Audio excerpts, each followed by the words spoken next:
میرا شوہر 4 سال سے پردیس میں تھا اور مجھ سے رابطہ بھی نہیں رکھتا تھا۔ مفتی صاحب نے مشورہ دیا کہ اب تم دوسری شادی کر لو، تمہارا نکاح ختم ہو گیا ہے۔ مجبوراً میں نے ایک رئیس کے بیٹے سے شادی کر لی جو اربوں کا مالک تھا اور گھر میں نوکروں کی ایک فوج تھی، لیکن میرا شوہر مجھے نوکروں کے سامنے نہ جانے دیتا تھا۔ ایک دن شوہر گھر پر نہیں تھا، ایک نوکر کو سودا لینے بھیجا تو غلطی سے اس کے چہرے پر نظر پڑ گئی اور یہ دیکھ کر میری جان ہی نکل گئی کہ وہ تو میرا نام عنایہ ہے اور پیشے کے اعتبار سے میں ایک وکیل ہوں۔ مجھے مشکل اور ناممکن کام کرنے کا شروع سے ہی شوق تھا، اسی لیے میں وکالت میں آ گئی۔ حالانکہ سب نے منع کیا تھا کہ عورتوں کے لیے یہ پیشہ ٹھیک نہیں، مگر میں بھی اپنی ضد کی پکی تھی۔ میرے پاس عموماً مجبور اور بےکس عورتوں کے کیس آتے تھے، لیکن گزشتہ چند دنوں سے پورے ملک کے نیوز چینلز میں جو کیس ڈسکس ہو رہا تھا، میرے وہم و گمان میں بھی نہیں تھا کہ وہ میرے پاس آئے گا۔ کیس بہت ہی عجیب تھا۔ ایک عورت کے 2 شوہر تھے اور دونوں ہی اسے اپنے پاس رکھنا چاہتے تھے۔ اس سے بڑی حیرت کی بات یہ تھی کہ دونوں شوہروں میں سے ایک شوہر نہایت امیر تھا، وہ کروڑ پتی تھا، اور دوسرا شوہر پہلے شوہر کا ملازم تھا۔ اب بیوی چاہتی تھی کہ ان دونوں سے میں اس کی جان چھڑوا دوں۔ وہ دونوں میں سے کسی کے ساتھ بھی نہیں رہنا چاہتی تھی، مگر دونوں شوہروں نے ہی ایک دوسرے کے خلاف مقدمہ کر دیا تھا۔ بات اتنی نہ پھیلتی، مگر چونکہ ایک رئیس زادے کے گھر کی بات تھی تو اس بات کو بہت اچھالا جا رہا تھا۔ اس طرح کا واقعہ میں نے پہلے کبھی نہیں سنا تھا اور نہ دیکھا تھا کہ ایک بیوی کے ایک ہی وقت میں 2 شوہر منظر عام پر آ گئے ہوں۔ میں نے مناسب سمجھا کہ پہلے اس عورت سے ایک بار مل لوں اور تمام حقائق اس کی زبانی سن لوں، پھر ہی کوئی فیصلہ کروں۔ وہ خود بھی میرے پاس نہیں آئی تھی، بلکہ اپنی ایک ملازمہ کے ذریعے مجھے پیغام بھجوا دیا تھا۔ میں اگلے ہی دن اس سے ملنے پہنچ گئی۔ گیٹ پر ہی مجھے روک لیا گیا۔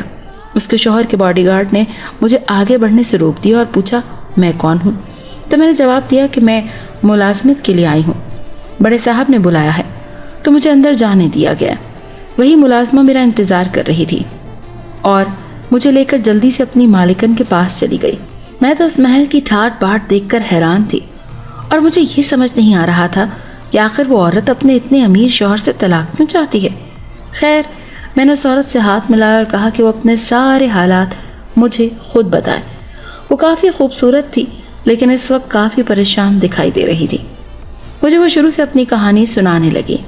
اس نے بتایا، میرا نام زوبیہ ہے، روشنیوں کے شہر کراچی سے میرا تعلق ہے۔ بچپن میں ہی ماں باپ کا انتقال ہو گیا تھا۔ ان کے مرنے کے بعد میں چچا کے ہاں رہنے آ گئی تھی۔ میرے چچا اور چچی بہت اچھے تھے۔ روایتی چچیوں کی طرح میری چچی مجھ پر ظلم و ستم کے پہاڑ نہیں توڑتی تھی، بلکہ مجھ سے بہت پیار کرتی تھی۔ چچا اور چچی مجھے اپنی سگی اولاد کی طرح پال رہے تھے۔ میری تعلیم مکمل ہوتے ہی چچا اور چچی کو میری شادی کی فکر ستانے لگی۔ ہم لوگ بہت امیر نہیں تھے، اسی لیے اپنے جیسے طبقے سے ہی تعلق رکھنے والے ایک لڑکے سے میری نسبت طے کر دی گئی۔ اس کا نام شارق تھا۔ بہت جلد ہماری شادی ہو گئی۔ شادی کی رات میں اپنے شوہر کا انتظار کر رہی تھی۔ کچھ دیر بعد وہ کمرے میں آیا۔ ابھی اس نے میرے لیے منہ دکھائی کا تحفہ جیب سے نکالا ہی تھا کہ اس کو کسی کا فون آ گیا۔ وہ بڑا خوش لگ رہا تھا، کہنے لگا میں بہت عرصے سے باہر جانے کی کوششوں میں تھا۔ میری خوش قسمتی سمجھ لو کہ مجھے ایک کمپنی کی طرف سے بلاوا آ گیا۔ مجھے صبح ہی فلائٹ پکڑ کر جانا ہوگا۔ میں جو ہی دلہن بن کر ڈھیروں ارمان دل میں سجائے بیٹھی تھی، چپ کر کے رہ گئی۔ میں نئی دلہن تھی جس کے ارمان ٹوٹ چکے تھے۔ میں نے اس کے ساتھ مل کر اس کی پیکنگ کی۔ اگلی صبح جاتے ہوئے اس نے کہا، مجھے معلوم ہے کہ میں تمہارے ساتھ بہت برا کر رہا ہوں، مگر ہم دونوں کا مستقبل بنانے کے لیے یہ بہت ضروری ہے۔ میں بہت جلد تمہیں وہاں بلا لوں گا۔ یوں میرا شوہر پردیس چلا گیا۔ شروع میں تو ہمارا رابطہ تھا، ہم دونوں کال پر بات کر لیتے تھے، مگر پھر آہستہ آہستہ اس کا رابطہ ختم ہو گیا۔ میں ان دنوں بالکل اکیلی ہو گئی تھی، اسی لیے چچا اور چچی کے پاس آ گئی۔ انہی دنوں میری زندگی میں عجیب و غریب قسم کے واقعات ہونے لگے۔ مجھے ایسا لگتا جیسے ہر پل کوئی مجھے نظروں میں لیے ہوئے ہے۔ میں نے ایک اسکول میں نوکری کر لی تھی۔ میرے شوہر کا تو کوئی اتا پتہ ہی نہیں تھا۔ 2 سال گزر چکے تھے اور مجھے یہ بھی علم نہیں تھا کہ وہ زندہ بھی ہے یا نہیں۔ میں بہت خوبصورت تھی، اسی لیے خاندان والوں نے دباؤ دینا شروع کر دیا کہ لڑکی کی جان چھڑاؤ اور کہیں اور شادی کر دو اس کی۔ اب تو چچا اور تایا بھی اس حوالے سے سوچنے لگے تھے کہ مجھے خلا دلوا دینی چاہیے، مگر میں کچھ عرصہ شوہر کا انتظار کرنا چاہتی تھی، اسی لیے ان کو منع کر دیا۔ کرتے کرتے پورے 4 برس بیت گئے۔ یہاں تک کہ مفتی صاحب نے بھی کہہ دیا کہ میں عدالت سے خلا لے سکتی ہوں، میرا نکاح ختم ہو سکتا ہے۔ اس کے باوجود جانے کیوں میرا دل نہیں مان رہا تھا۔ پھر ایک دن اطلاع آئی کہ میرا شوہر وہاں سے 2 سال پہلے ہی مر چکا ہے۔ مجھ پر عدت فرض تو نہیں تھی، مگر پھر بھی میں نے عدت کا عرصہ گزارا۔ اب میرے چچا اور چچی میرے لیے دوبارہ رشتہ دیکھنے لگے۔ پھر ایسا رشتہ آیا جو کسی کے وہم و گمان میں بھی نہیں تھا۔ ایک ارب پتی رئیس کے بیٹے کا رشتہ میرے لیے آیا۔ میں تو یقین ہی نہیں کر پا رہی تھی کہ ایسا بھی ہو سکتا ہے۔ چچا نے تو فوراً ہاں کر دی کہ ایسے رشتے بار بار نہیں آتے۔ یوں میری شادی اس امیر زادے سے ہو گئی۔ میرا دوسرا شوہر بہت اچھا تھا، میرا بڑا خیال رکھتا تھا، لیکن اس میں ایک عادت بہت بری تھی، اور وہ یہ کہ مجھے ہر وقت پردے میں رکھتا تھا۔ چاہتا تھا کہ میں اس کے نوکروں کے سامنے بھی نہ جاؤں۔ میں ایک بار غلطی سے ایک نوکر سے کھانے کا پوچھنے گئی تو اسی وقت میرا شوہر آ گیا۔ وہ مجھ پر بہت برہم ہوا کہ اس کے گھر کی عورتیں پردے والی ہوتی ہیں۔ اس دن کے بعد سے میں کبھی کسی نوکر کے سامنے نہیں گئی۔ پھر ایک دن ایسا ہوا کہ میرے شوہر کے گھر ملک کے مشہور مہمان آئے تھے۔ اس دن تو اس نے اور سختی سے کہا کہ میں کسی کے سامنے نہیں آؤں گی۔ دوسری طرف اس نے مجھے دعوت کا کھانا بھی تیار کروانے کا کہا تھا۔ میں جب کچن میں جا کر دیکھا تو کافی چیزیں وہاں نہیں تھیں۔ ملازمہ نے ایک نوکر کو آواز دے کر بلایا اور کہا کہ مالکن اس نوکر سے سودا سلف منگوا لیں۔ میں جیسے ہی چہرہ ڈھک کر پلٹی تو اس نوکر کے چہرے پر نظر پڑتے ہی میرے ہوش و حواس سن رہ گئے۔ مجھے تو اپنی آنکھوں پر یقین نہیں آیا، کیونکہ وہ نوکر کوئی اور نہیں بلکہ میرا پہلا شوہر تھا۔ یہاں تک کہانی سنا کر زوبیہ چپ ہوئی تو مجھے تجسس ہوا کہ آگے کیا ہوگا۔ میں نے اس سے کہا مجھے جلدی سے ساری بات بتاؤ کہ پھر کیا ہوا۔ کہنے لگی اپنے پہلے شوہر کو سامنے دیکھ کر جہاں میں حیران رہ گئی تھی وہاں وہ بھی مجھے پہچان گیا تھا۔ اس نے اپنی کہانی بتائی کہ جب وہ کمپنی کے کہنے پر یہاں آیا تو محض 2 ماہ بعد ہی اسے جھوٹا بہانہ بنا کر نوکری سے فارغ کر دیا گیا۔ کافی عرصہ وہ خوار ہوتا رہا مگر کسی نے اسے نوکری نہ دی۔ اس کے پاس جو موبائل تھا جس میں میرا نمبر تھا وہ بھی کہیں کھو گیا تھا اور وہ واپس بھی نہیں آ سکتا تھا، اسی لیے مجھ سے رابطہ نہ ہو سکا۔ پھر اسے میرے اب والے شوہر نے نوکری دی اور اپنے گھر ملازم رکھ لیا۔ مجھے اس کی کہانی سن کر بہت دکھ ہوا۔ اس وقت کئی اور ملازم بھی وہاں موجود تھے۔ ذرا سی دیر میں یہ بات پورے محل میں پھیل گئی کہ میرے 2 شوہر ہیں، یہاں تک کہ میرے شوہر کے جو مہمان آئے تھے ان کے کانوں تک بھی کسی نے یہ بات ڈال دی تھی۔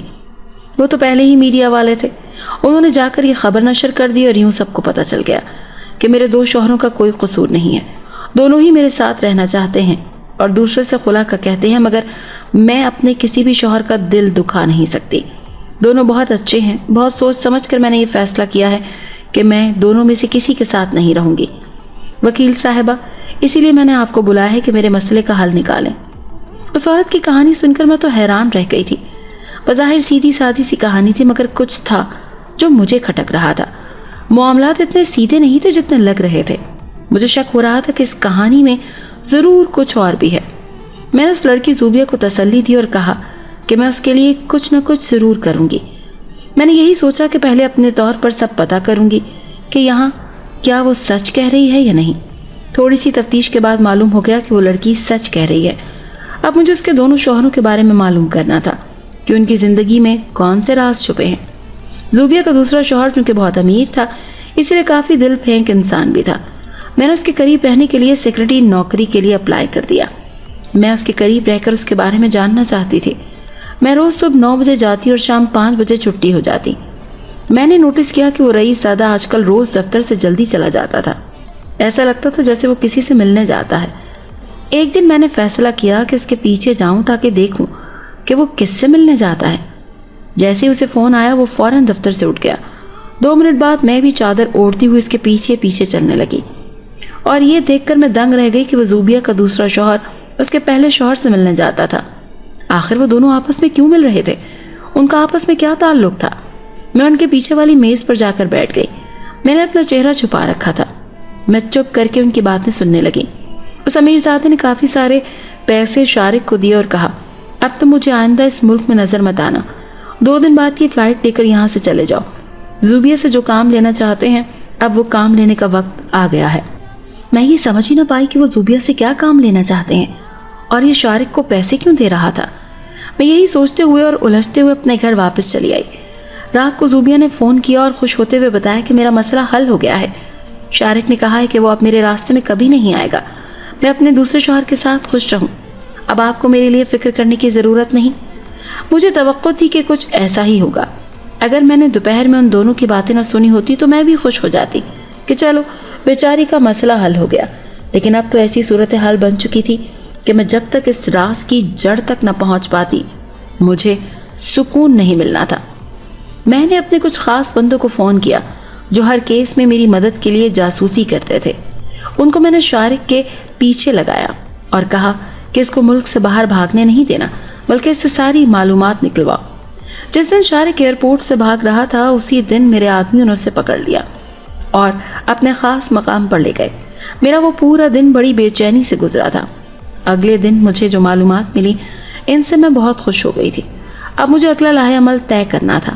میں نوکرانی کا بھیس بدل کر ان لوگوں کے محل میں چلی گئی۔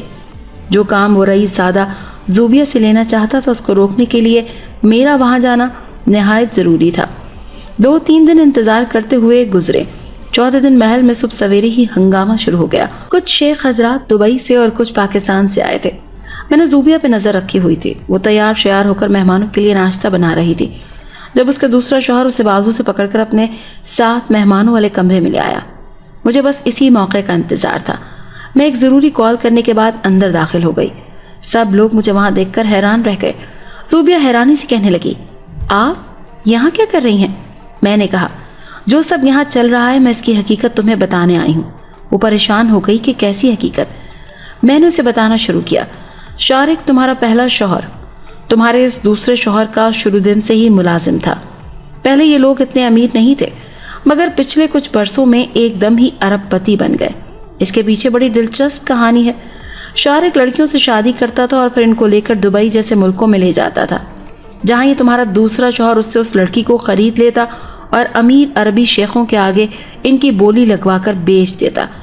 یہ سلسلہ پچھلے کئی سالوں سے جاری تھا اور ان کا کام بڑی کامیابی سے ہو رہا تھا۔ پھر تمہاری شادی شارق سے ہوئی۔ اس رات اس کو پتہ چلا کہ اس کے دشمن اس کے پیچھے ہیں، اسی لیے وہ تمہیں شادی کی پہلی رات ہی چھوڑ کر دبئی بھاگ گیا اور وہاں جا کر تم سے رابطہ ختم کر دیا۔ کچھ عرصے بعد پاکستان بھی واپس آ گیا۔ تم نے اس کے انتظار میں 4 سال فضول میں گوا دیے۔ اسی دوران اس رئیس زادے کی نظر تم پر پڑی اور اس نے تم سے شادی کر لی۔